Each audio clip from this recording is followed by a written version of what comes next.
Ndị be anyị ekene m unu, Igbo mụrụ nze mmụọ ọzọ, ekenekwa m unu ma kene ihe na-emere unu ihe. Ana m asị na anyị ga-adị n'ụka echi, n'ihi na echi anaghị agwụ agwụ. Anyị gbuo n'aka nri, anyị ga-egbute mma. Anyị gbuo n'aka ekpe, anyị ga-egbute mma. Aka m bụkwa nwanne ụnụ nwaanyị Oriakụ Uju Anyanwụ, onye nkụzi Igbo n'iru akwụkwọ abụmụta asụsụ Igbo. Biko nwanne m gbanị ya na-esonyere m n'iru akwụkwọ abụmụta asụsụ Igbo. Cheta na anyị ka nọkwa na nnyocha akwụkwọ abụ isi akwụ dara n'ala. N'ebe anyị kwụsịrị bụ ebe Chike si na o nwere otu egwu na-eme a na-agụ iwe a na-ewe ya. Egwu a wee bụrụ: nne m amụtala m kpọọ m soja bi n'ime ọhịa, agụụ agụgbuo nanụ soja lee n'ike n'ike. Nne m amụtala m kpọọ m soja bi n'ime ọhịa, agụụ agụgbuola nụ soja lee n'ike n'ike. Nne m amụtala m kpọọ m soja bi n'ime ọhịa, agụụ agụgbuola nụ soja lee n'ike n'ike. Ọ bụ egwu a ka ọ na-eme Chike nụ iwe a na-ewe ya, maka na o kwuru na nne ya mụtara ya kpọọ ya nwa. Ya etonite, ihe adịbara ya mma, ya na-azụrụ nne ya ihe ọ chọrọ, ma ihe oriri ma nke a na-eyi n'ahụ. Nne ya kpọọ ya nwa, na ọ dịghị mgbe nne ya ji wee kpọọ ya soja bi n'ime ọhịa. Mana nwaanyị ya ji ego ya wee lụta bụ onye mere ka a kpọọ ya soja bi n'ime ọhịa. Na ịkpọ soja kwanyere ugwu, na ọ kara ịbụ anụ bi n'ime ọhịa.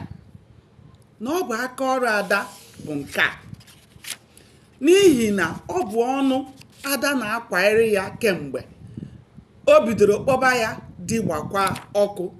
N'ezie, ya bụ Chike na-agbazi ọkụ n'ebe a ya nọ, maka na ebe a ya nọ, ọ dị ka mmadụ ịnọ n'ọkụ mmụọ.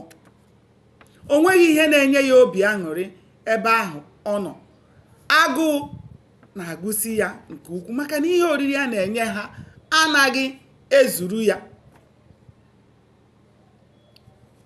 Oge ụfọdụ, ọ bụrụ mmiri ofe ka a ga-ekunye ha ka ha rachaa, ka o were bụ na o nwere ihe ose bara ha n'ime ahụ.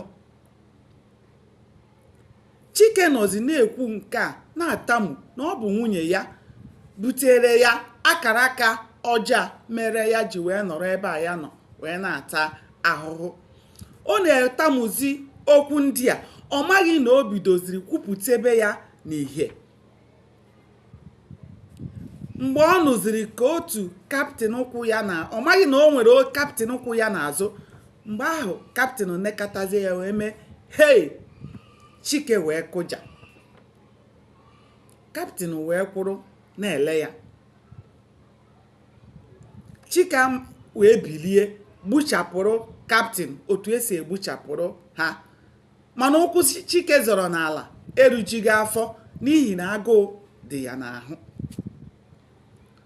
Chike wee kwụrụ na-ene kaptịn, kaptịn kwụrụ na-ene Chike. Kaptịn nekatara Chike wee jụọ ya, ọ dị ka o nwere ebe m si mara gị? Ọ jụrụ ya, ị maara onye mbụ? Chike ya sị ya, mba, amaghị m onye ịbụ. Kaptịn sị na ọ dị ka o nwere ebe m si wee mara gị. Chike wee sị ya na ọ ga-abụ n'Enugwu ka isi wee mata m. Kaptịn ahụ wee jụọ ya, ị bụ nwanne? Otu a ka o si kwudebe. Chike mee ngwa ngwa kpọọ Okechukwu Jideọfọ, maka na ọ chọghị ka kaptịn ahụ kọrọ ogologo akụkọ gaba, maka na ọ na-achọ ụzọ ya ga-esi enweta nzọpụta na onye inye aka. O wee sị ya ee, na ya bụ nwanne Okechukwu Jideọfọ. Kaptịn wee fee n'isi. Aga m adọbiri ya ebe a nwanne m. Sonyere m ka anyị chọpụta ihe mere n'ime akwụkwọ a bụ isi akwụ dara n'ala. Aka m bụkwa nwanne ụlọ nwaanyị Oriakụ Uju Anyanwụ, onye nkụzi Igbo. Ka ya bụ ọhịa dịka ọ bụ na enwe amaghị ya. Ndewo, ka o mesịa.